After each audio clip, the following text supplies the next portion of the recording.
Welcome to the Sheff United Way. Myself, Hal, Nick, and Ollie. Hi, chaps. Hi, Nick. And Hal. How's everybody doing? It's good, isn't it? Nick was saying before, it's nice that we're all back together. It's weird. It's been a long time since we've been together. We've got that chemistry, you can tell, already.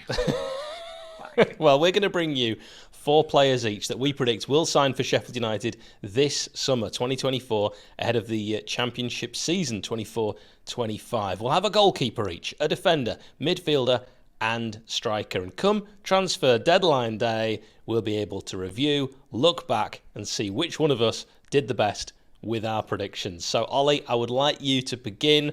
I would like you to predict the goalkeeper you believe will sign for Sheffield United in, let's call it what it is, the big rebuild. The huge rebuild. And this is a really difficult one, I think, because obviously there's a desperate need for United to sign a new goalkeeper, but we did pay money. We paid actual, real human money for a goalkeeper in January. Not dog money, people.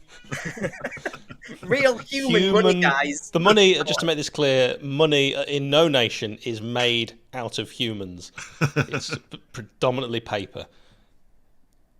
Yeah, gold. You never know. It could be any material, but we Is it spent even paper these days? But not human. Again, we're just going to reiterate that it's not human. Depends how philosophical you want to get. It's built on the back of you. Anyway, it doesn't matter. It doesn't matter. So we've spent money. We've signed a goalkeeper.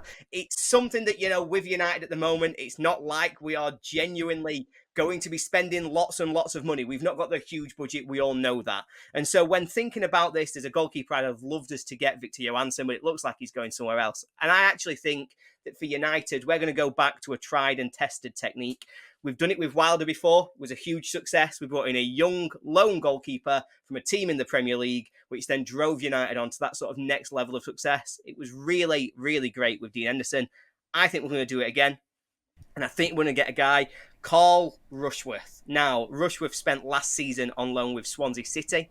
He won their Players Player of the Year award. He won their Supporters Player of the Year award. And he had a fantastic standout season for him in his first year in the Championship. He showed that he's more than ready to make the step up to a top team in the Championship rather than a team that's competing towards the bottom end.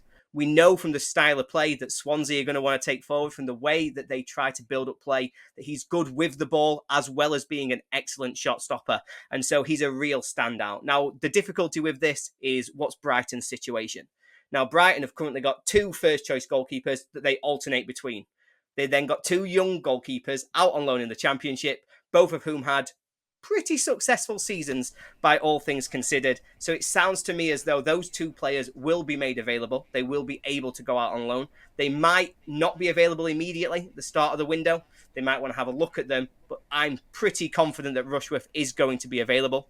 There will be teams out there who are looking to him, and I hope that United are the one who managed to get this one over the line, because he would be a real standout player, and he would give us something that we've not had in our goalkeepers for a while, and that's a consistent level of reliability. No silly mistakes, no giving away easy goals, and somebody who you can build on. I think there's an option there that if he's successful with United, if United have a successful season, we could even look at taking that further, making it permanent. But he would be the one for me. That's where I'm staking my claim. New goalkeeper, Sheffield United, Carl Rushworth. All right, I'm going to bookend with a very similar one for me. So, Nick, I'd like your goalkeeper next. Okay, no problem. Well, my goalkeeper is completely the opposite end of the spectrum to you guys. I've gone for a 37-year-old goalkeeper I think we can get one really, really good year out of and go straight back up, hopefully. I've gone with Darren Randolph. I've always been a big fan of him. He had a really, really good sort of 2015 to 2020, and he's not really been used that much since. He's been at West Ham. He was at Bournemouth last season, didn't play a game for them, unfortunately. It's a bit of a left field one because he's not even been kind of not been given another contract. He's still up in the air. They've not released their retained list yet, Bournemouth. But I think whether they offer him another year or whether they let him go, I still think if a Championship club comes in for him and asks for one last dance from Darren Randolph, I think that he could be a very, very good keeper for someone. Probably won't happen looking at the sort of calibre of goalkeepers that we're after, with Patterson, with Johansson. but it is Chris Wilder after all. I'm going to say this a lot in this video. Chris Wilder likes tried and tested older heads. That's what I've gone for. Darren Randolph, I think he could be really good for a season, maybe two. It's interesting, isn't it? We're all going to pick keepers that aren't going to be the goalkeeper realistically that we're going to sign for the next 15 years. And I'm also going to throw another one out that's on loan. And I don't really want loans, but that tends to be what we look to do. James 𝗍𝗿 on loan. I know he's played for the dark side, but a good goal... What? A good keeper is a good keeper, Nick. Is he even any good? Better he plays for us than them. It's better that he plays for us than them, Nick. Absolutely. I think Wilder will want an established number one, right? And I agree with what Nick said. It really is time that we get an established number one. But I think we're probably going to have to do that next season. You know, we need some... I mean, when I was growing up watching United, we had Simon Tracy and Alan Kelly, and they were there for years. And that's what we need again. But I'm going with what I think will happen, not necessarily what I want to happen. And 𝗍𝗿 could be about, and could be another Dean Henderson for us, like Ollie's said as well. You know, he's just 19, started his youth career with Charlton. Now he's at Brighton and Hove Albion. He's been fast-tracked through the youth setups. He's already enjoyed loan spells with Crewe, Oxford, and as I've mentioned, Sheffield Wednesday. He's 6'6", England under-21 international, England under-20 international, I'll correct myself. And his burgeoning career, he's already played 78 games, 23 clean sheets, including 8 clean sheets in just 19 games for Wednesday. He was one of the main reasons they were able to survive. Brighton have confirmed they will allow him to go on loan next season. A championship move is preferred, and we just need to get in ahead of our neighbours at Sheffield 6. My personal preference for a keeper, since you asked, would actually be one that we sign. And I'm just going to throw it out there while we're talking keepers. 24-year-old Michael Cooper at Plymouth, highly rated goalkeeper, finished last season fine form, overcame 2 serious knee injuries, 15 months out, back to his best, but he's only got 12 months remaining on his current deal. So I just want to squeeze it in there and mention, without Cooper this season, I know we're talking about which one we actually think he's going to sign. This is the one I want. Can I throw it in there? Why not? No, wait, you've broken the rules already. I've not broken the rules. I'm just, while we're talking keepers. One per position, and you've broken them already. Well, we didn't do that. Cooper will be worth loads in the future. I just think he's the one. And I don't want people watching this and going, Hal hasn't got a clue. I want to actually say what I want as well. And I'm just throwing Cooper in there because I really like that keeper. And I've been banging on about him for probably 3 years now. To be fair to Hal, Cooper is outstanding, and I would kill for us to have him. He's a long-term number one. He's a player who it would be incredible to have in at United. Plymouth, obviously, they were on a downward trajectory for much of last season. They started well and then really fell off towards the end and were lucky to escape relegation on the final day. It's probably more likely he would have been available if they'd gone down, but they've already got a backup in who played most of last season. I think there's an opportunity there that Cooper could be available, but I think they'll want a lot more money than we can afford. So certainly maybe doesn't tick that criteria of the likely moves, shall we say. Well, Ollie, you mentioned Victor Johansson. I did actually compare Cooper with Victor Johansson, and Cooper came out on top in the stats. So get him, Blades, get him now. Before we move on from goalkeepers, 𝗍𝗿𝗍𝗶𝗏, what is going to happen with this man? Just let's just backdoor, you know. What is going to happen though? What is going to happen? I don't think he'll be. Question. I don't think he'll be involved next season. I think it will probably try and get rid. Is he going to be number 2? Is he no, just I think genuinely. I think we can all say that from what we've seen so far, Nick, he's definitely number 2. There is a keeper. There must be a keeper there. Matt Duke it's come out as being the one that scouted him and has recommended him. Who's thrown him under the bus? Well, I think it was reported. I can't remember who by. Anyway, by Hal. There must be something there, because you're staking your whole reputation by sticking your head above the parapet and saying, "I know I haven't recommended anyone before, but I've got a player for you, lads." And you know, it's got to go better than this. There must be more. There must be. And I looked at clips and everything. 𝗍𝗿𝗍𝗍 6 foot. He's 6'6", and I was like thinking, well, 𝗍𝗍𝗍 is 6'7". I'm pretty sure. And yeah, but he's not 5'6". It helps. Definitely helps. When he jumps for the ball, he's 5'6". Yes. We're going to move on. We're going to talk about defenders. I'm going to go first. Charlie Hughes for me, but I'm going to sort of slash Nathan Wood. It's Charlie Hughes, Nathan Wood. I think both of them. He did it again. This is the last time. I promise. It might not be the last time. You came up with the rules, Al. They were your rules. I got too excited. I started doing one and I thought, oh, he's really good. But he's really good. All right, look, let me just talk about Nathan Wood really quickly. Swansea, another one we should probably be looking at. I'll talk about Nathan Wood as I can't split these two. He's 21 years old. He's played 2 seasons. Again, 1 year left on his contract. I don't know how much he'd cost. 5, 8 mil, doesn't matter. A ball-playing centre-back, he's worth getting. Southampton apparently bid last season but rejected. Wood ranks in the top 90th percentile for every short and medium passing range stat, pass completion. Brilliant. He has 80% of his challenges versus dribblers won. I mean, just for all good progressive carrier of the ball, a kind of defender that we need. But Charlie Hughes is the one I think slightly more likely. I've spoken about him before with Ollie on our Crystal Ball video on this channel. Check it out. He's only 20, at Wigan, 6 foot, proper centre-back, the type we need. Different to Wood, but 75 appearances under his belt for Wigan. He's ready for the step up, and I think he's the perfect fit, long-term defensive solution. Charlie Hughes. 2 different types, but I couldn't really split them, and they are quite different. Nick, your defender. I'm going to throw this out there as I think out of all what everybody's got to talk about in this video, I think that this player is most likely to sign for us. Paddy McNair. It's a Wilder signing slapped all over it. He's played for Wilder before. I remember when Wilder first went in at Middlesbrough, they were talking about Paddy McNair as the best overlapping centre-back of all time. And I'm like, what are you even talking about? Like, obviously, I'd not seen Paddy McNair too much at that point, but like, it's 𝗓𝗄𝐿. Of course it's 𝗓𝗄𝐿. Even if we're talking about 𝗓𝗄𝐿𝗲𝗄𝐿, it's 𝗓𝗄𝐿. He created the role. Anyway, it's not what we're talking about. Paddy McNair, he has ended his time at Borough. He's not signing a new contract. He's looking for a new challenge. He's 29 years old. So, again, it's a Chris Wilder wet dream, this. I shouldn't have said that. That's a terrible way of putting it. But he's 29 years old. He's played for Wilder before. He can play multiple positions. He can play at the right-hand side of a back 3, which I assume we're going to be keeping the back 5/back 3 next season. I just think he's a versatile player, and that's what Chris Wilder loves. Played for him before. I keep saying the same things over and over again, but he's also a player that is really loyal as well, plays a lot of football games. So, yeah, I think he's going to be our first signing. I'm going to be honest. I think in on a free, he's going to be our next signing. Yeah, I'm going to change mine. I'm going with Nick. He sold me. Ollie.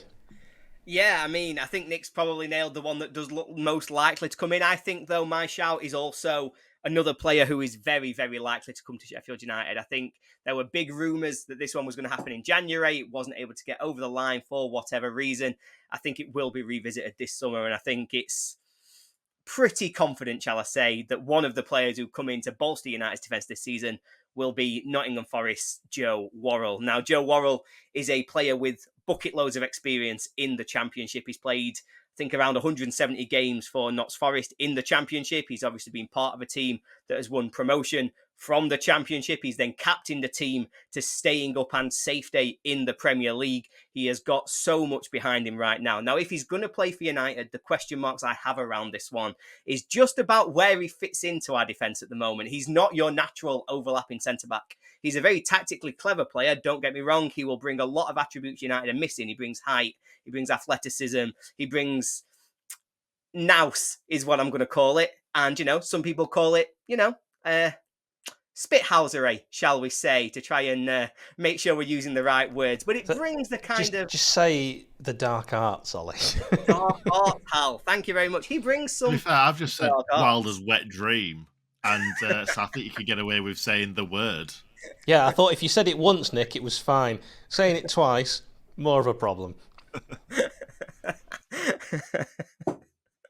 Well, to bring us on to Joe Worrall, he's good at the dark arts, I think is really important for us to be able to recognise. I think that experience that he's had in the Championship really stands out, but also he's clearly available. He's no longer wanted at Notts Forest. We know what they've done with all their money, all their spending, everything that they've gone out and done in terms of breaking their FFP and signing as many players as they can. Notts Forest clearly don't want Joe Worrell anymore. And so what we're trying to do is bring him into Bramall Lane. I think he could make a difference, but where does he fit? And I think it could potentially mean that we might be looking to shift to a back four.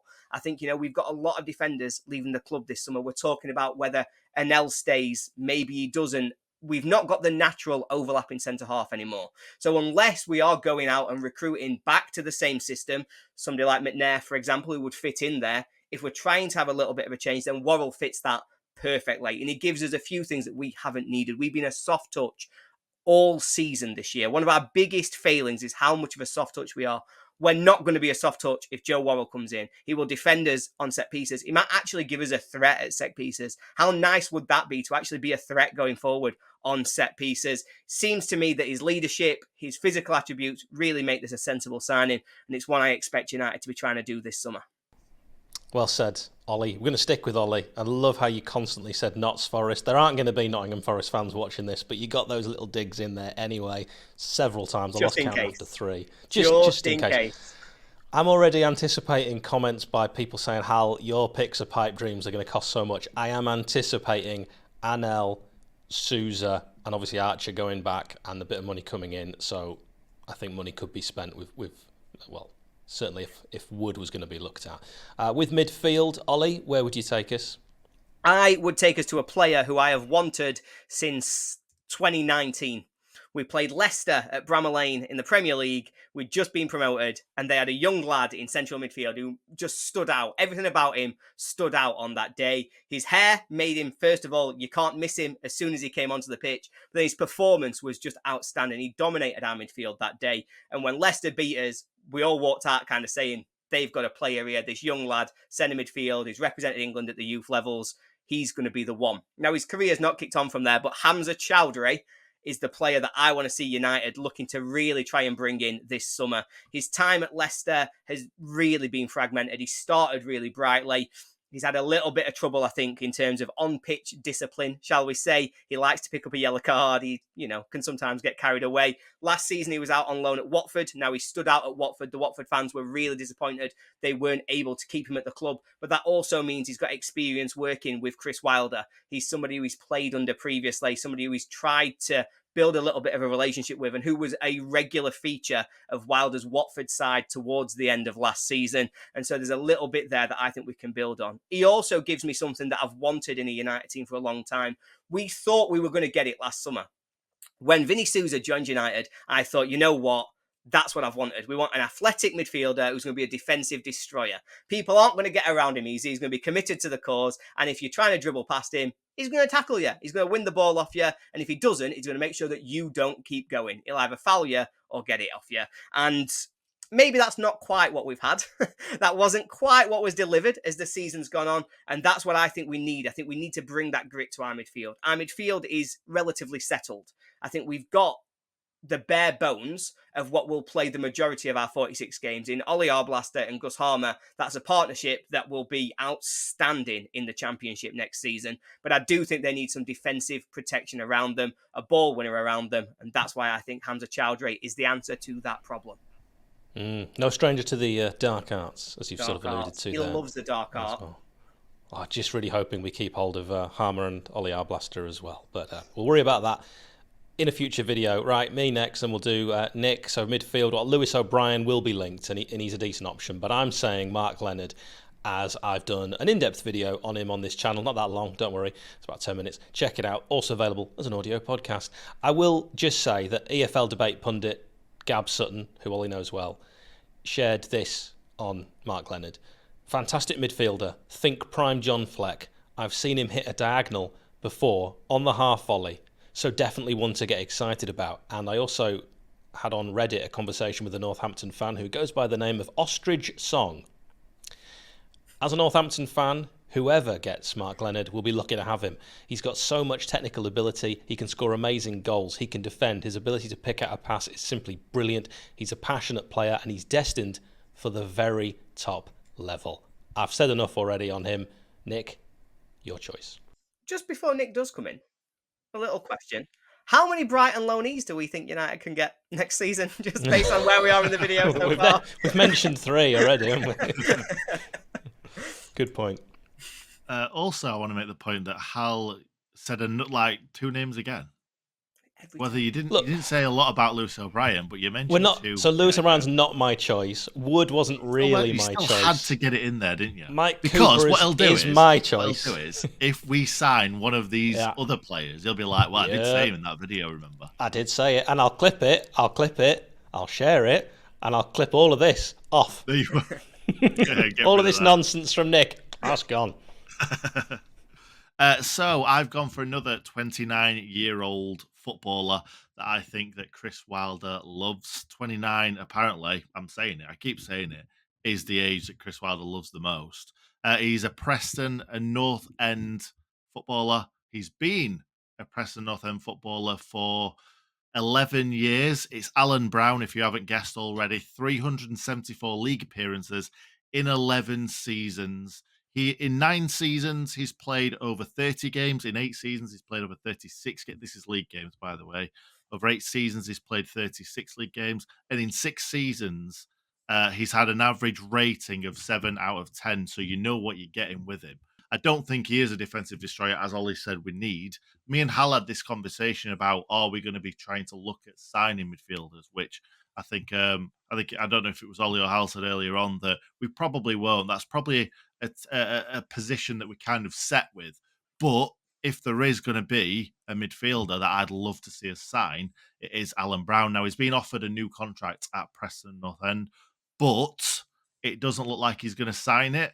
I think he needs a new challenge. I really do. I think Preston are one of those teams. Me and Ollie was saying it in the predictions video we did in the Championship. They're just a team that are the Championship. It's just Preston, isn't it? He needs a new challenge. I'd love to see him at Bramall Lane. And do you know what? If we do sell one of the 2 that we were talking about, I'm not going to say it out loud because we don't want it to happen, but I think Alan Brown could easily come in there, slot in perfectly.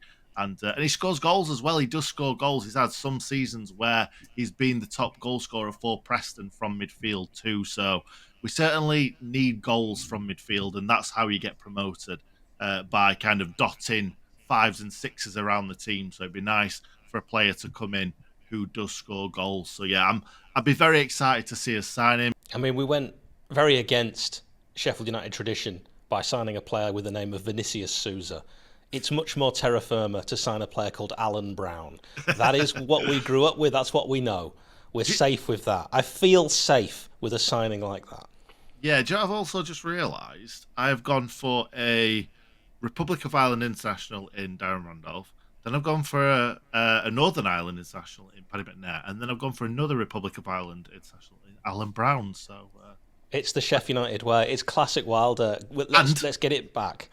Alan Brown, guess where he was born? Preston? Cork. Oh, of course he was. Perfect. John Egan in his element. All right. Let's go to striker. Nick, we'll carry on with you. Who's your striker? All right, okay. This is the one that people are going to absolutely ridicule me for. I'm sure of it. So it's Republic of Ireland legend Robbie Keane. Well, I was gonna put my Didsy shirt on and just turn around and be like, "This is the man we need to sign." I've gone for. He's not an Irish player. He's actually Let me get it up here. So under-19 Scotland international, under-19 England international, under-20 England international. But that was 9 years ago. So my player is Sam Gallagher from Blackburn. Again, like Alan Brown, I feel like he needs a little bit of a change. I feel like this could be if McBurney doesn't sign a new contract. He's certainly not someone who bangs the goals in. However, I feel like him and Ben Brereton Diaz were very, very good together at Blackburn. I think that if he is someone that we do want, Big BBD will put in a good word for us as well, obviously. He's had his contract triggered for a 1-year extension, but apparently he doesn't want to stay. But I just feel like he's a bit of a foil for someone. If we can bring in someone really good, or 𝗍𝗍 could be at the side of him, and he kicks on and he kind of grows into the player that we want and expect from him. I feel like Sam Gallagher could be that foil for a really good striker to score 20 goals next season and pitch in with 6 to 10 goals. All of Nick's choices are so Sheffield United. They're so on brand. They're so underwhelming. I'm going to be honest. Exactly what we probably will do. Wait a second. Alan Brown, underwhelming? Yes. Really? Am I the only one that absolutely loves Alan Brown? I think I'm sure his parents are very fond of him. I think there'll be a few friends. I'm just thinking about when we've had chats like before the beginning of this season and the kind of players we were talking about and how a season of constantly losing has changed our mindset of the kind of player that we can go for. Right. And I think you're right, Nick, with all of your shouts. Just for a second. This is a prediction video. We are trying to predict. We're not saying. Yeah, and I think you're right. Exactly. Yeah. But I'm also allowed to say that I think they're underwhelming. Oh, yeah, absolutely. Yeah, and that's what I'm saying. Some of them. I'm trying to predict the signings. I'm not saying. Yeah. Sam Gallagher is my number one choice. All right, we've got that clear, and that's why I've maybe thrown in players I actually want as well, which wasn't the remit, and that's just me being bad. Ollie, be good. Who's your striker? Somebody who I actually think would be a really nice strike partner for Sam Gallagher. So, again, you'll note from a lot of my picks, I think that the big business that United are going to do this summer, I think we're going to have a lot of work of players coming in on loan. I think we will have some permanent signings. I think the majority of the permanent signings might be, as Nick alludes to, the cheaper free transfer players that are looking to come in where we can pay wages rather than big transfer fees. I'm thinking that we'll probably try and look at where we can use the market to get in talented players, McAtee, Morgan Gibbs-White. You know, we've used this before and we've seen the success that United have had with it. And I think the club see it as a real repeatable way of getting in the talent we want without being long-term committed to expensive wages, signings, transfers, because I think they're still burnt a little bit by what happened with Ryan Brewster. Understandably so. And so I'm looking at the Championship this season. I'm looking at the players who I think have had successful seasons coming down on loan, who have built up their experience and really started to show what they could do in a competitive team in the Championship, shall I say. And so the player who stood out to me is Jay Stansfield. Now, Jay Stansfield first came onto everybody's radar, I think, last season. His dad was previously an Exeter legend. Jay then went on loan to Exeter following his dad's passing and had a real good homecoming, scored some goals there, and it was a really nice, heartfelt story. This season, he went to Birmingham, and just like Birmingham, started the season fantastically. Was a real standout player, and you thought that where they were going with John Eustace in charge, maybe he was going to be the player who was spearheading them at the top end of the division. Then they employed Wayne Rooney. Awkward. And Stansfield's season, much like the rest of Birmingham's seasons, fell off a little bit. But he's still in a team that got relegated. He scored 12 goals in 40 games. That's not a bad record for a team that got relegated because they didn't have that much firepower. You're looking at the United team and we don't have that much firepower, but next season we will create a lot more chances for him. I've been speaking to Ryan Deeney. Now, Ryan's a fantastic Birmingham fan. Does a lot of coverage of Birmingham and of non-league football, so he's a fantastic follow if you get the chance. But he was talking to me about Jay Stansfield, and he's really excited for his future. He thinks he's going to be a hell of a player, but one who might never break through at Fulham, and so he needs that top-end Championship loan to really find his place. When he was comparing him to a player, he said that he actually, player-wise, the best comparison he could give was Wayne Rooney. He said he can finish. Whenever you give him a chance, this boy can finish. He works hard. He's technically sound. He's going to give you all of the commitment and the fight that you want out of him. He's going to chase back 30 yards towards his own goal to win the ball back. And then he's going to go up the other end and take any chance that you put in front of him. He's really creative and he's always trying to get involved in the game. And I think that's exactly the kind of player that United fans will absolutely love. If you put a player like that with all that effort, energy, and ability on the pitch, Bramall Lane, then he is going to get the love of our fans. And I think we could really be connected with him. The one thing that he's missed this season, the one thing that he's needed more than anything else, and this is, as I say, coming from the Birmingham fans, is a partner. Somebody who's really going to bring the most out of him. And actually, I think that's where me and Nick maybe could combine here. And we could create a hell of a front two for United that maybe doesn't excite everybody immediately, but makes a real difference in getting us where we want to be towards the end of next season. That's towards the top of this division, creating chances and playing pretty nice football, I think, with those two. Yeah, getting ready to go up to go back down. Ollie, I said before this, are you ready? You know, were you prepped and all that? You were like, no. You're that kid at school that said, I haven't even revised for this exam, and then gets an A every time. You're that kid. Ollie, grow up. God. Grow up. You've done way too much there. And you know what? I'm going to let you in on a little secret. Ollie chose the same striker as me, but don't worry, as you've probably already seen from this video, I've got plenty up my sleeve. So yeah, Ollie's Stansfield on loan that we could buy, of course, if he performed well and if we went up, I think is a fantastic shout. I've already mentioned on the video Ollie and I did together, the Crystal Ball video, that 𝗂𝗓𝗏 would also make sense. On social media, I've mentioned Sinclair Armstrong on a free as an option. 𝗍𝗏𝗏 has been linked to Sheffield United. There's another, you might remember, Ollie, I spoke about 𝗂𝗓𝗏 on a permanent, and I mentioned Samuel Asanda, but they're all like outside. They're all outside shouts, as would be like MK Dons striker Max Dean, up and down in his temperament, but he has the quality, could be good for very little. Wrexham are sniffing. Tom Cannon, another shout. Ellis Sims maybe, but when we're talking about the most likely, Liam Delap on loan from Manchester City, still only 21, 6'1", big and strong, not an out-and-out goal scorer, but good at that kind of big man up top kind of side of things that Wilder likes. England Youth International all the way up to under 21, can play on the right if we want to change things up formation-wise. In total, 60 goals in 139 appearances, but, because that sounds great, that does include a ridiculous Premier League 2 campaign in 2021 when he scored, get this, 24 goals in 20 games. And if we just look at him in the Championship, so for a more realistic figure, 68 played, 12 scored for Hull City, Preston North End and Stoke City. That is my suggestion there. We've now thrown all our names in. We will have a look come transfer deadline day. Nick, any final thoughts? I think I've taken this. Yeah, I think you probably have. Two out of 4. Ollie? I don't know. If 2 out of 4 is the target we're going for, I reckon I've got a chance here. I reckon I could be right on that line. I think I'll take you all the way, Nick, and it'll come down to that final day push. Yeah, could well. Let us know in the comments what you think. If you want to support the lads and get access to videos early, hear about potential transfers before they happen, have your predicted lineups and scores become part of our match previews, and join our exclusive online Blades chat, check out patreon.com/Sheff United Way. And we'll see you on the internet soon. Up the Blades.